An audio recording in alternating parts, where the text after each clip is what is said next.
Hi everybody, I'm David Cantor, your UUCC Board Treasurer. I'm here with Carol Gay, our new Board President. So Carol, how'd the first month go? It went pretty well. There's a lot of details to attend to, and things are a little crazy that we're in a pandemic. So it has me thinking about how we can get our congregation involved a little bit more together and what kinds of things we could do that people could meet together in different ways. Well, if that's the issue, have I got an idea for you. We already do a bunch of Zoom casts. We sponsor cafes from the board, Rev Joe, Mike Carney, Allan, Georgia. So how about if we do something completely different? How about if we do a talk show? We could do it live. We could have the guests be members of the congregation or members of the staff. We could have our fellow congregants who are the studio audience ask questions also. And we could do it via Zoom and do it live. So maybe we call it UUCC Zoom In Live. Oh, that's a good idea. I'm glad I thought of it. But who would be the host? When would we hold this? Who would be the guests? Wait a second. If it's your idea, aren't you supposed to know the answer to all these questions? Yeah, I'm the president. I'm the big picture person. I leave the details up to the others. Okay, so how about if I host it? How about if we do it the second and fourth Mondays of the month? And how about if I got Mike Carney to be our first guest? I like it. Let's do it. Yeah, let's do it. Gang, join me on Monday, August 24th from 8 to 9 o'clock with special guest Mike Carney for the first episode of UUCC Zoom In Live. Hope to see you then. Bye, everybody. There are times when it is the duty of a religious institution to pay attention to things that are difficult and hard. A time when it is important for us to remember the tragedies of the past so that we don't forget them and make them allowed to be repeated in the future.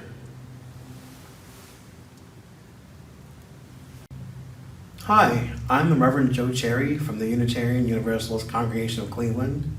I'd like you to welcome you this morning into our worship. Today we'll be talking about events from 75 years ago, the two bombs that fell in Japan in 1945.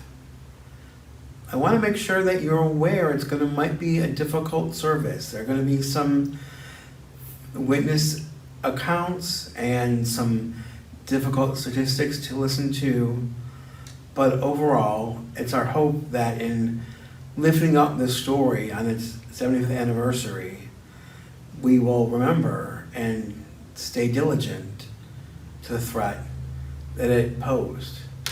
So, welcome to our worship. I hope that you will find something inspirational, something challenging today, that you'll find somewhere in here a spark to make you feel a call to action.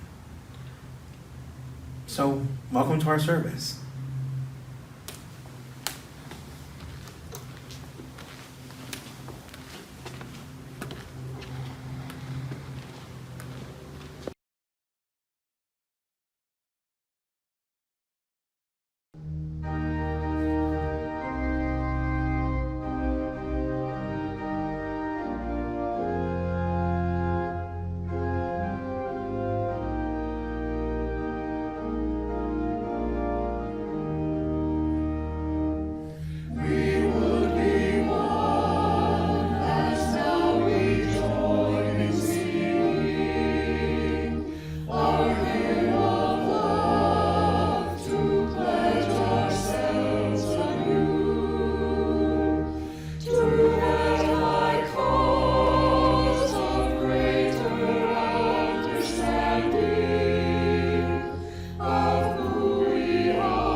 There were no air raid alarms on the morning of August 9th, 1945. We had been hiding out in the local bomb shelter for several days, but one by one, people started to head home. My siblings and I played in front of the bomb shelter entrance, waiting to be picked up by our grandfather. Then at 11:02 a.m., the sky turned bright white. My siblings and I were knocked off our feet and violently slammed back into the bomb shelter. We had no idea what had happened. As we sat there, shell-shocked and confused, heavily injured burn victims came stumbling into the bomb shelter en masse. Their skin had peeled off their bodies and faces and hung limply down on the ground in ribbons. Their hair was burnt down to a few measly centimeters from the scalp. Many of the victims collapsed as soon as they reached the bomb shelter entrance, forming a massive pile of contorted bodies.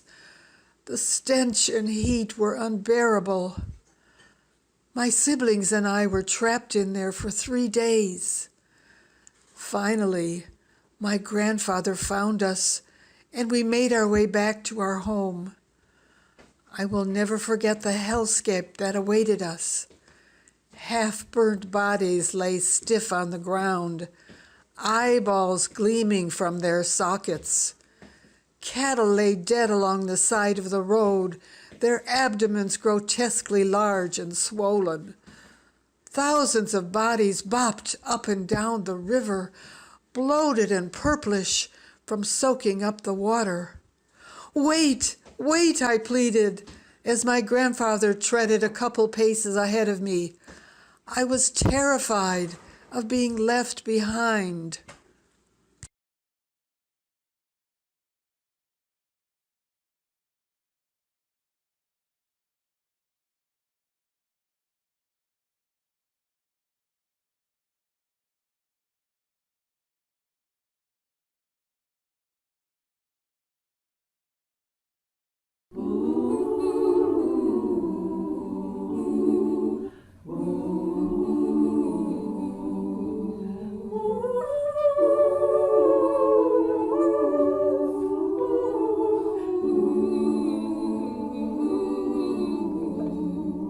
Nothing but peace is enough for me. Nothing but peace is enough. Nothing but peace. Nothing but peace is enough for me. Nothing but peace is enough for me. Nothing but peace is enough. Nothing but peace.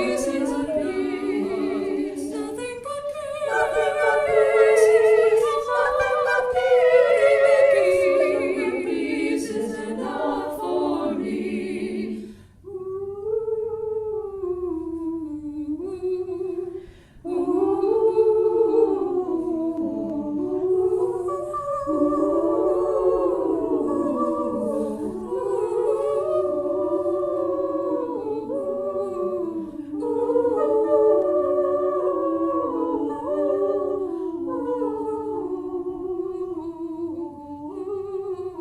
Nothing but peace is enough. Nothing but peace is enough for me.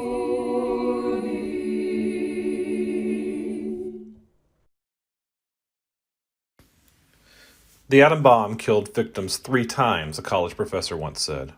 Indeed, the nuclear blast has 3 components: heat, pressure wave, and radiation, and was unprecedented in its ability to kill en masse. The bomb, which detonated 500 meters above ground level, created a bolide 200 to 250 meters in diameter and implicated tens of thousands of homes and families underneath. The pressure wave created a draft up to 70 meters per second, twice that of a typhoon, which instantly destroyed homes 2 kilometers in radius from the hypocenter. The radiation continues to affect survivors to this day, who struggle with cancer and other debilitating diseases. I was 11 years old when the bomb was dropped, 2 kilometers from where I lived. In recent years, I have been diagnosed with stomach cancer and have undergone surgery in 2008 and 2010. The atomic bomb has also implicated our children and grandchildren. One can understand the horrors of nuclear war by visiting the atomic bomb museums in Hiroshima and Nagasaki, listening to first-hand accounts of Hibakusha survivors, and reading archival documents from that period. Nuclear weapons should under no circumstances be used against humans. However, nuclear powers such as the US and Russia own stockpiles of well over 15,000 nuclear weapons. Not only that, technological advances have given way to a new kind of bomb that can deliver a blast over 1,000 times that of the Hiroshima bombing. Weapons of this capacity must be abolished from the earth. However, in our current political climate, we struggle to come to a consensus and have yet to implement a ban on nuclear weapons. This is largely because nuclear powers are boycotting the agreement. I have resigned to the fact that nuclear weapons will not be abolished during the lifetime of us first-generation Hibakusha survivors. I pray that younger generations will come together to work toward a world free of nuclear weapons. When I was a kid, no movie affected me in quite the way that Jurassic Park did. I think I saw it 5 times in the theater when I was 10 years old. The reason should be very obvious. I mean, first off, there's dinosaurs. But that's actually the end of the list. I just love dinosaurs. I even have a Triceratops tie clip to prove it. But the thing is, Jurassic Park actually does what the very best kinds of popular media always does, which is it introduces you to those questions that stick with you and that you can chew on for the rest of your life. And a thing that I didn't realize at the time was that Jurassic Park was focused on questions about the morality of discovery, creation, technology, that are still extremely important in the world today. If you haven't seen the movie, and I have to presume most of you have, basically, a bunch of very well-funded scientists cloned dinosaurs from blood found in ancient mosquitoes for the very noble purpose of, wait for it, building a theme park. To cut the plot down to its essential dimensions, the dinosaurs get out and it turns into basically a monster movie with the human characters just trying to survive. But the lesson comes before the catastrophe, as it always should. And it comes when the character of Ian Malcolm, played very memorably by Jeff Goldblum, he becomes the lone voice of a real and sort of emphatic criticism of the whole project. He sees what has happened, and he says that it's a problem because the scientists who did this work didn't require any discipline in the process of discovery. And that's when he gives voice to his criticism that if you love the movie like I do, you probably know it by heart.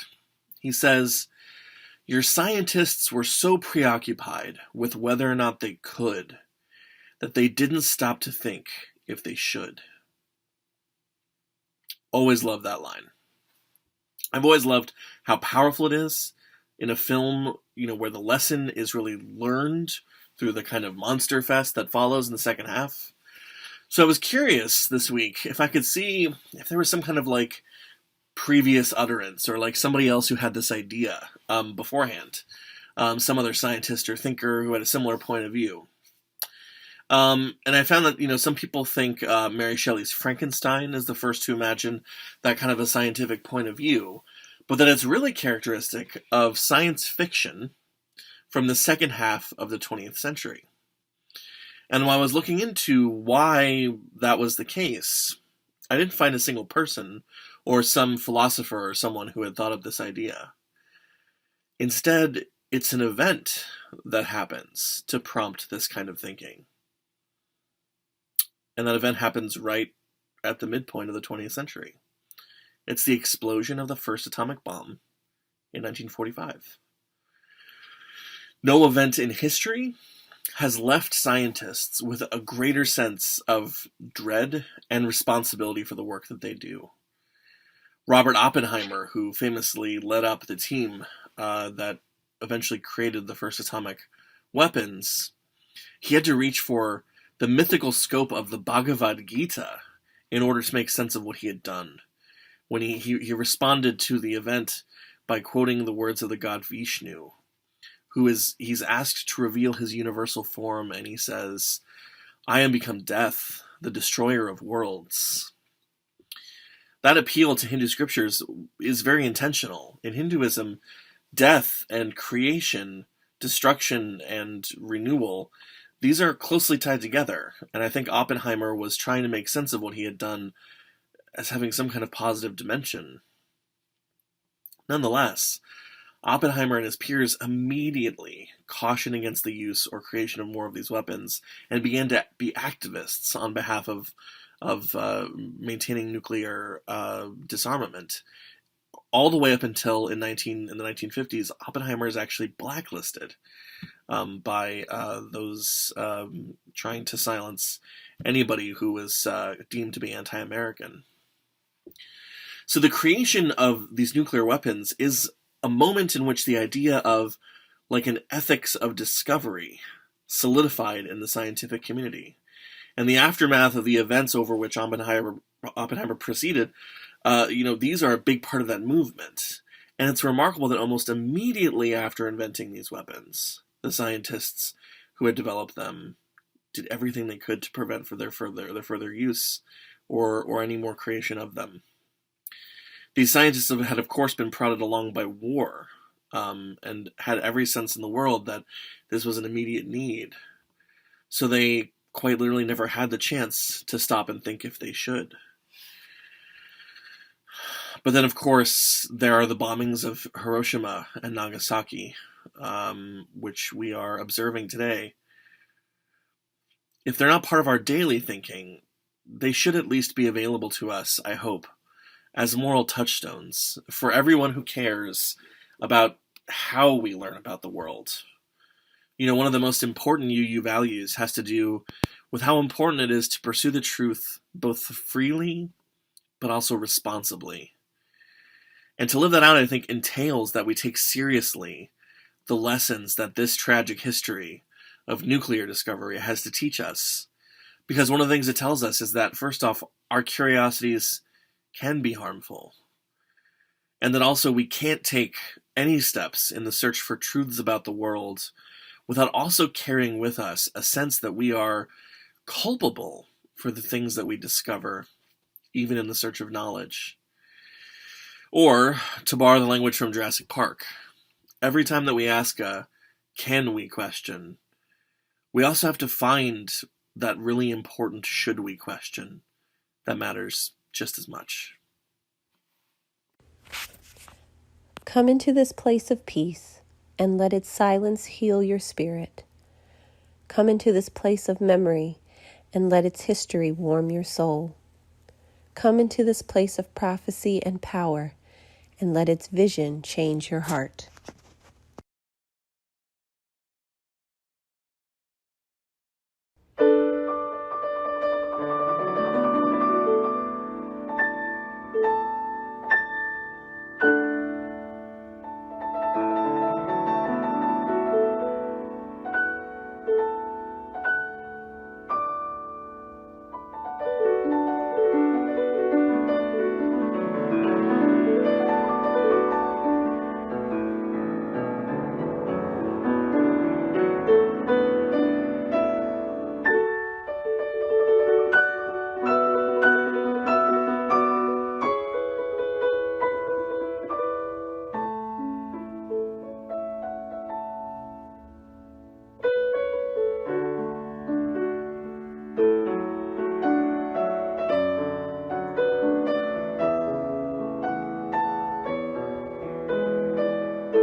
Each week, we come together as a people. Together, we share stories, love, aspiration. We also share our bounty in ways that express our religious UU values. May this important ritual of sharing abundance remind us that making our world better is a task best shared. Hiroshima is known as a city of Yakuza, meaning gangster or racketeer Yakuza. Why do you think that is? Thousands of children were orphaned on August 6, 1945. Without parents, these young children had to fend for themselves. They stole to get by. They were taken in by the wrong adults. They were later bought and sold by said adults. Orphans who grew up in Hiroshima harbor a special hatred for grown-ups. I was 8 when the bomb dropped. My sister was 12. She left early that morning to work on a Tatsumoto Sokai site and never came home. My parents searched for her for months and months. They never found her remains. My parents refused to send an obituary notice until the day that they died, in hopes that she was healthy and alive somewhere, somehow. I too was affected by the radiation and vomited profusely after the bomb attack. My hair fell out, my gums bled, and I was too ill to attend school. My grandmother lamented the suffering of her children and grandchildren and prayed. How cruel, how so very cruel, if only it weren't for the picadon, the phonetic name for the atomic bomb. This was a stock phrase of hers until the day that she died. The war was caused by the selfish misdeeds of adults. Many children fell victim because of it. Alas, this is still the case today. Us adults must do everything we can to protect the lives and dignity of our children. Children are our greatest gift. Our reading for the global scripture is Yoshito Matsushige's account of the Hiroshima bombing. I'd finished breakfast and was getting ready to go to the newspaper when it happened.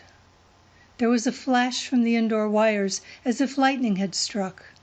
I didn't hear any sound. How shall I say, the world around me turned bright white, and I was momentarily blinded as if a magnesium light had lit up in front of my eyes. Immediately after that, the blast came. I was bare from the waist up, and the blast was so intense it felt like hundreds of needles were stabbing me all at once. The blast grew large holes in the walls of the first and second floor. I could barely see the room because of all the dirt. I pulled my camera and the clothes issued by the military headquarters out from under the mound of the debris, and I got dressed. I thought I would go to either the newspaper or to the headquarters. That was about 40 minutes after the blast. Near the Mayuki Bridge, there was a police box.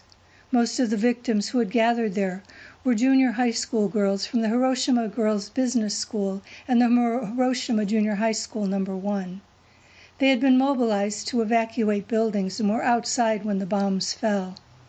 Having been directly exposed to the heat rays, they were covered with blisters the size of balls on their backs, on their faces, their shoulders, their arms. The blisters were starting to burst open, and their skin hung down like rags. Some of the children even had burns on the soles of their feet. They'd lost their shoes and run barefoot through the burning fire. When I saw this, I thought I would take a picture, and I picked up my camera, but I couldn't push the shutter because the sight was so pathetic. Even though I too was a victim of the same bomb, I only had minor injuries from glass fragments, whereas these people were dying. It was such a cruel sight that I couldn't bring myself to press the shutter. Perhaps I hesitated there for about 20 minutes, but I finally summoned up the courage to take one picture. Then I moved 4 or 5 meters forward to take the second picture. Even today, I clearly remember how the viewfinder was clouded over with my tears. I felt that everyone was looking at me and thinking angrily, "He's taking our picture and will bring us no help at all." Still, I had to press the shutter. So I hardened my heart, and finally I took the second shot. Those people must have thought me duly cold-hearted. Then I saw a burnt streetcar which had just turned the corner at Kamiya-cho. There were passengers still in the car. I put my foot onto the steps of the car and I looked inside. There were perhaps 15 or 16 people in the front of the car. They lay dead, one on top of the other. Kamiyacho is very close to the hypocenter, about 200 meters away. The passengers had stripped them of all their clothes. They say when you are terrified you tremble and your hair stands on end. And I felt just this tremble when I saw this scene. I stepped down to take a picture and I put my hand on the camera. But I felt so sorry for these dead and naked people whose photo would be left to posterity that I couldn't take the shot. Also, in those days, we weren't allowed to publish the photographs of corpses in the newspaper. After that, I walked around. I walked through the section of town which had been hit the hardest. I walked for close to 3 hours, but I couldn't take even one picture of that central area. There were other cameramen in the Army shipping group, and also at the newspaper as well. But the fact that not a single one of them was able to take pictures seems to indicate just how brutal the bombing actually was. I don't pride myself on it, but it's a small consolation that I was able to take at least 5 pictures. During the war, air raids took place practically every night, and after the war began, there were many food shortages.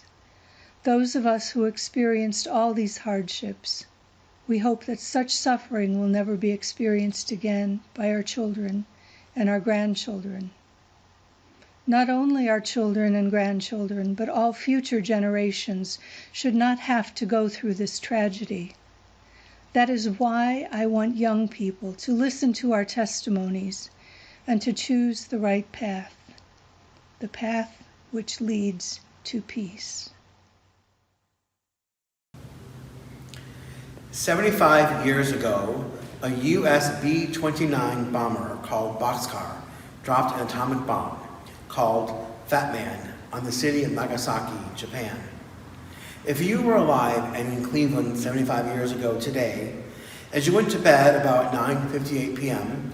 on what was a Wednesday, here, a plane on the other side of the world, called Boxcar, dropped the last atomic bomb on the city in an act of war.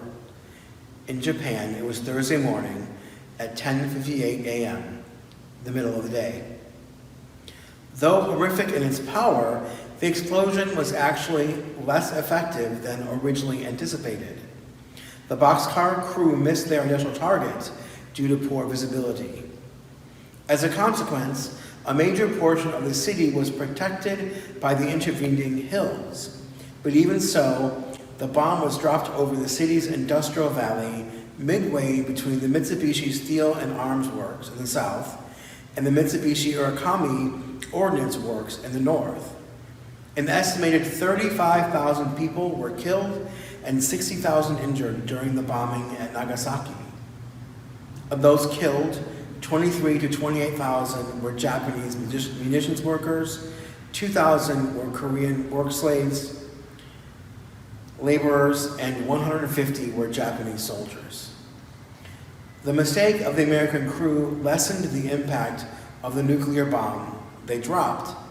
Because of their error, the hills surrounding Nagasaki shielded great parts of the city from Fat Man's wrath. More damage had been planned for. More loss of life had been expected.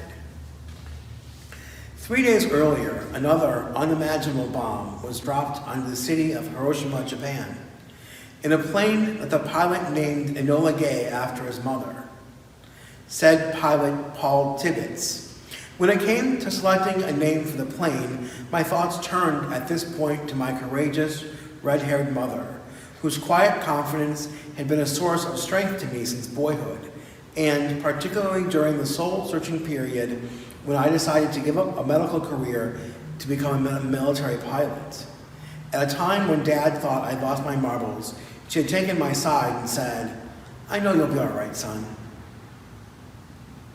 The bombing of Hiroshima had gone more according to plan, but not completely.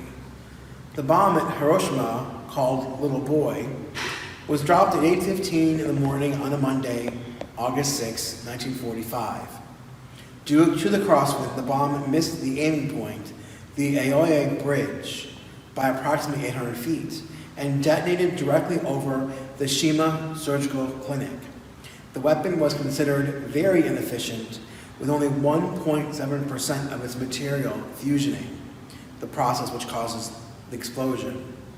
The radius of total destruction was about 1 mile, with resulting fires across 4.4 square miles. Some 70 to 80,000 people, around 30% of the population of Hiroshima at the time, were killed by the blast and resultant firestorms, and another 70,000 were injured. It is estimated that as many as 20,000 Japanese military personnel were killed.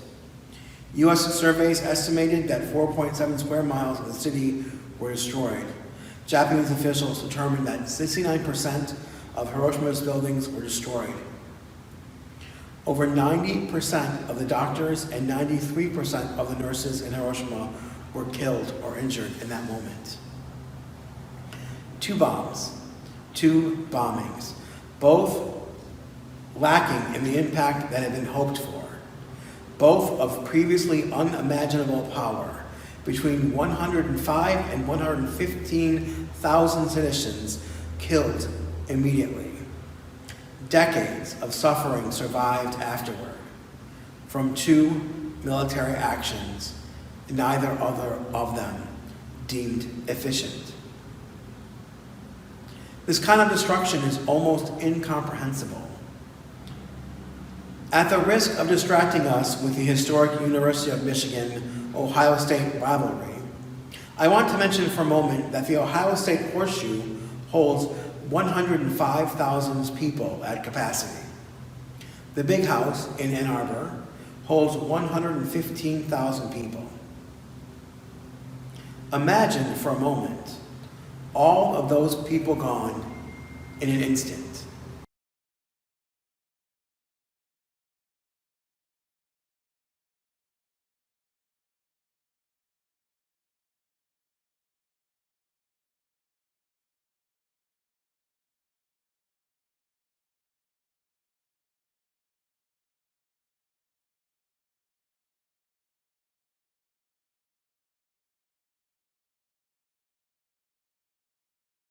I don't normally talk about my writing process with the congregation. I figure it's probably not all that interesting to you. But for today, I want to tell you that after I wrote that last part of the sermon, I had to take a break. I went for a long walk, and I watched part of a movie where the good folks win. There was triumphant music and a montage of the many ways my favorite hero is wondrous. I wish I felt wondrous. I wish I had a way to say to you all that this was in the past, that nuclear threats were a thing of yesteryear, like 8-track tapes and analog mobile phones. But the truth is, there is still a danger of nuclear war, that someone, some government might decide that the best way to win their argument is not over a negotiating table, but with a push of a button.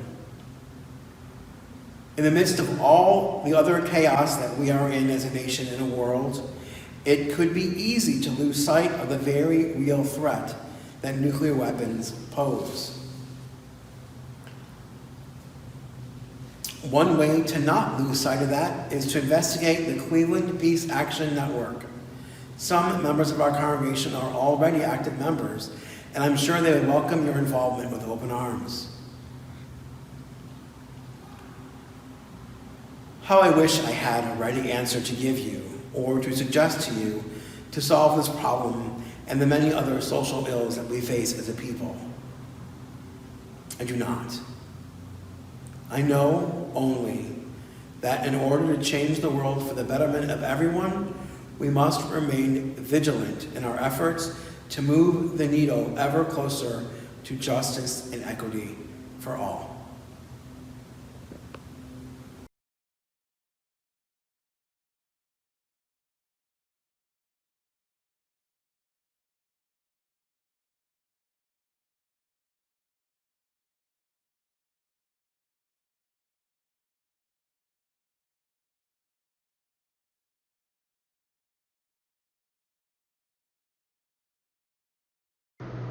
I was 20 years old when the bomb was dropped.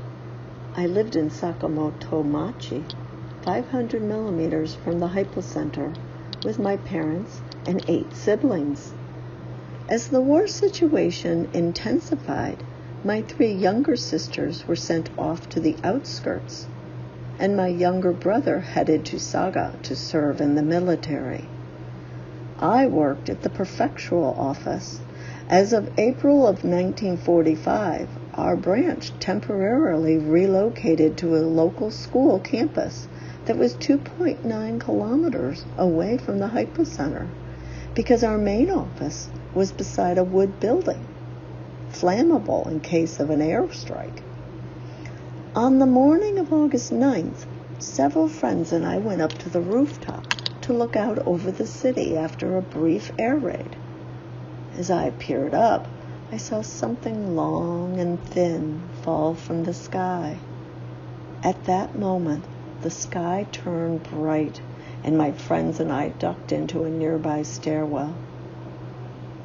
After a while, when the commotion subsided, we headed to the park for safety.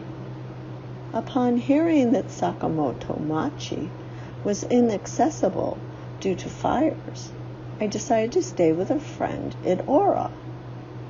As I headed back home the next day, an acquaintance informed me that my parents were at an air raid shelter nearby. I headed over and found both of them suffering severe burns. They died 2 days later. My older sister was killed by the initial blast at home. My 2 younger sisters were injured heavily and died within a day of the bombing. My other sister was found dead at the foyer of our house.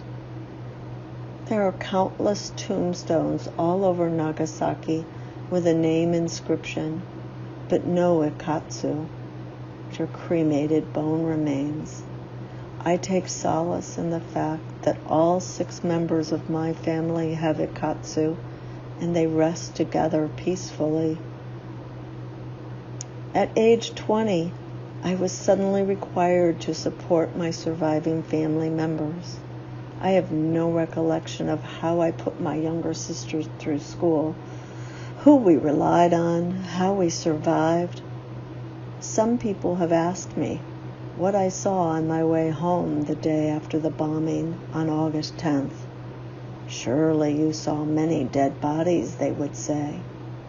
But I don't recall seeing a single corpse. Sounds strange, I'm sure, but it's the truth. I'm now 92 years old. I pray every day that my grandchildren and great-grandchildren spend their entire lives knowing only peace. Today we've heard firsthand witness stories. We've heard a lot of troubling numbers. We've heard that the troubles of the past aren't all in the past. May you go into the week feeling not hopeless and helpless, but a renewed sense, a renewed commitment to make the world more equitable, just, and fair.